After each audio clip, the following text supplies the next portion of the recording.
যেমন শুধু বিরোধী বলবো না, দেখবেন ওই যে লুঙ্গি আর মাঝে সেলাই করা থাকে, আর গামছা মাঝে সেলাই থাকে না, তার নামটা কি গামছা। আর কিছু নেতার মতো ধরে বেড়ায়, পথ থাকে না, সেগুলো চামচা। সেই রকম মানুষ ওই চামচারগিরি কথা করবে, তারা সেটা বলবে।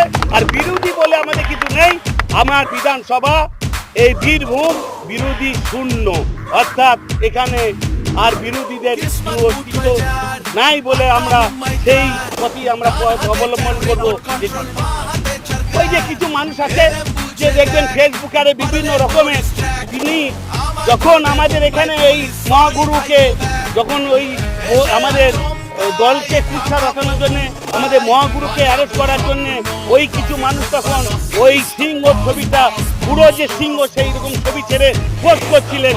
আজকে চীনা দিকেই দেখছি যে ছুটে এসে